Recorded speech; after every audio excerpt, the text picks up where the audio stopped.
জাতীয় আধিপত্যবাদের পক্ষে থেকেছেন, হাসিনাকে আপনারা হাসিনা বানিয়েছেন, এবং ভোট নাই জনমানুষে 30টা, কিন্তু আপনারা মাসে টকশো করেন 60-এর বেশি। তারা যদি বলে আমরা বয়কট করেছি, তো এরকম তো রাজনৈতিক দলগুলোর দেখে বাংলাদেশের জনগণের পয়সায় চা নাস্তা খাওয়ানোর তো দরকার নেই। ইতিমধ্যে সালাউদ্দিন সাহেব বলেছেন এখানে কাজের চেয়ে নাস্তা হয় বেশি, তো এত নাস্তা তো দরকার নেই। আপনাদের নাস্তা খাওয়ার মনে চাইলে বলেন, আমরা ক্রাউড ফান্ডিং করে একটা দিন আপনাদেরকে ভালো খাওয়াই দিই।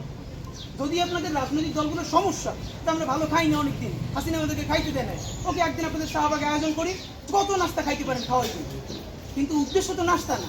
আমাদের খুবই কমন কথা, এই সরকারের কোনো দায় একমাত্র রাজনৈতিক দলের কাছে না, তার দায় প্রধানত শহীদ পরিবারের কাছে। প্রায় 2000 শহীদ পরিবার। আপনি ভাবেন কি নির্লজ্জ একটা ব্যাপার, আপনি কেমন রাষ্ট্র কাঠামো বানাবেন, এই জন্য এখন পর্যন্ত একবার শহীদ পরিবারগুলোর সাথে বসা হয় নাই।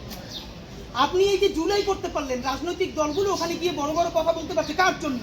এই জুলাইয়ের প্রায় 2000 শহীদ, হাজারো অন্ধ পঙ্গু, চিকিৎসা হয় নাই এখন পর্যন্ত। পরিবার যে প্রতিদিন পত্রিকায় স্টোরি করছে, এই যে গতকালকে ইন্টার পরীক্ষা শুরু হয়েছে, কতজন, আমাকে এক শহীদ পরিবারের মা তিনি টেক্সট করেছেন তার ছেলের রেজিস্ট্রেশন কার্ডটা যে আজকে তার ছেলে পরীক্ষা দিতে চাইতো।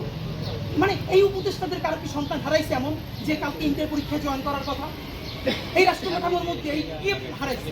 সুতরাং স্পষ্ট কথা, দায় আপনার শুধু রাজনৈতিক দলের কাছে নাই, আপনার প্রধানত দায় 18 কোটি মানুষের কাছে, জুলাই যোদ্ধাদের কাছে। হ্যাঁ, এই জুলাই যোদ্ধাদের মধ্যে রাজনৈতিক দলও আছে, আমরা তাদেরকে তো অস্বীকার করছি না, কিন্তু আপনি শুধু কেন তাদের নিয়ে বসবেন? কেমন রাষ্ট্র বিনির্মাণ করতে চান? প্রধানত বসতে হবে 1500 শহীদ পরিবারের সাথে। ডক্টর ইউনূস, আপনি বড় কনফারেন্স করেন, তাদেরকে বুঝান যে এই ত্যাগের বিনিময়ে আমরা এই রাষ্ট্র করতে চাই, আপনারা পক্ষে নাকি বিপক্ষে?